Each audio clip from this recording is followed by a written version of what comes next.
And to our interview with Vice-President Dick Cheney, I spoke with him earlier today in his ceremonial office at the Eisenhower Executive Office Building, which is next to the White House in Washington.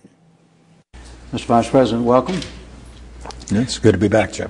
Thank you, sir. Yesterday, President Bush said that he will leave Washington next week with a great sense of accomplishment. Do you feel the same way? I do. Why? Explain. Well, I think there are a number of areas where we've had a significant impact on events or on the course of history, if you will.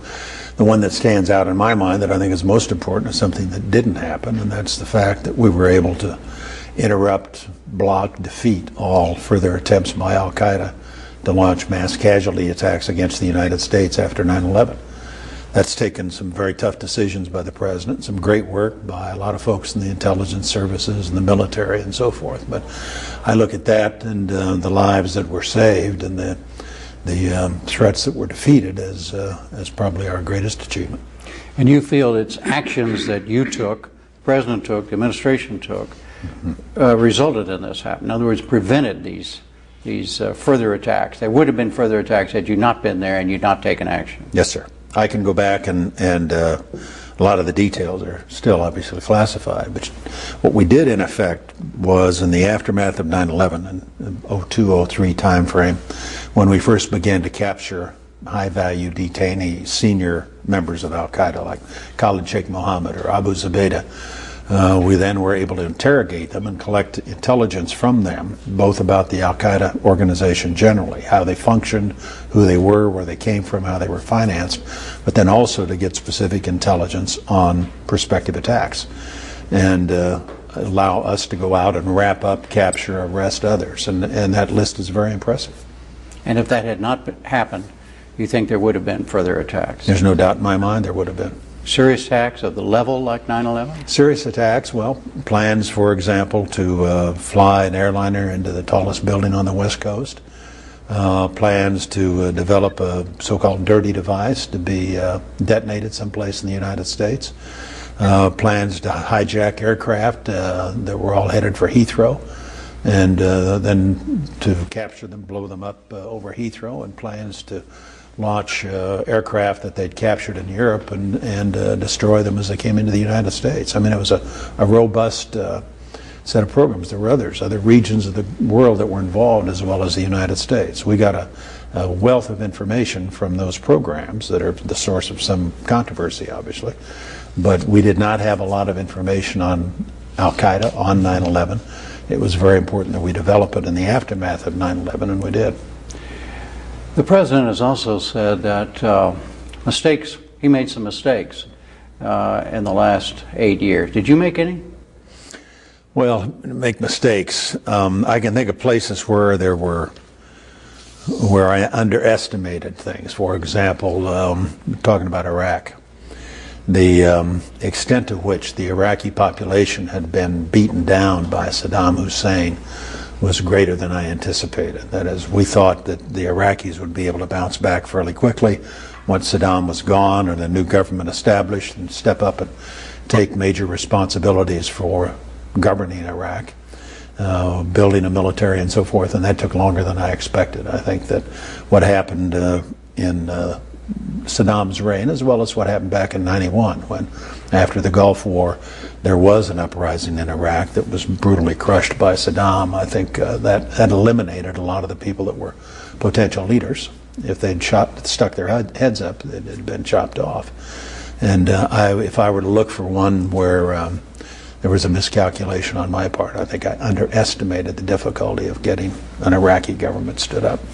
When you look back on that, why? How did that miscalculation come about? Well, we didn't have that good of intelligence, I don't think, with respect to sort of the state of affairs inside Iraq. A lot of that had been wiped out over the years. Saddam Hussein was so brutal, killed so many people, slaughtered so many innocents, that it had a lasting effect on Iraqi society that was greater than I expected. Is it fair to say then that the miscalculation resulted in the chaotic situation that existed immediately after for a while and got immediately after the invasion and all that sort of stuff? I can't say that. I can't link those Sure. two particular points. What I can say is, I think if we had been able to move more rapidly to stand up a government that was capable, I think we might have avoided some of that. But I don't want to blame all that on the Iraqi government. It was a difficult situation, but it was successful. We now find ourselves in a situation where 5 years later we've achieved most of the objectives that you would have set out in the spring of '03 when we launched into Iraq. We've got the violence level down to its lowest level since '03. We've got had 3 national elections, a constitution written, a new government stood up, a new army recruited and trained, the Iraqis increasingly able to take on responsibility for themselves, and we've now entered into a strategic framework agreement with the new Iraqi government that'll provide for the ultimate withdrawal of U.S. forces. You could not have asked for much more than that in terms of the policies that we started on in '03. Well, Mr. Vice President, getting from there to here, 4,500 Americans have died, at least 100,000 Iraqis have died. Has it been worth that? I think so.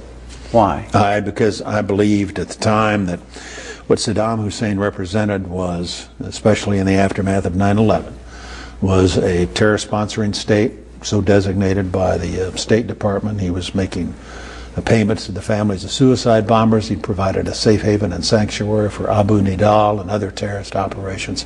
He had produced and used weapons of mass destruction, chemical and biological agents. He'd had a nuclear program in the past. He'd killed hundreds of thousands of his own people, and he did have a relationship with Al-Qaeda.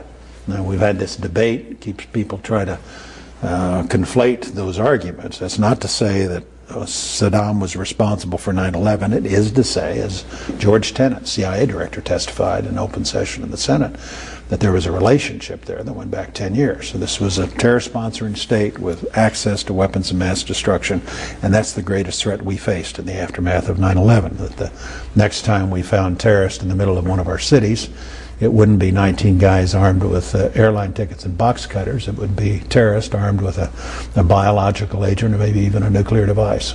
And so I think, given the track record of Saddam Hussein, I think we did exactly the right thing. I think the country's better off for it today.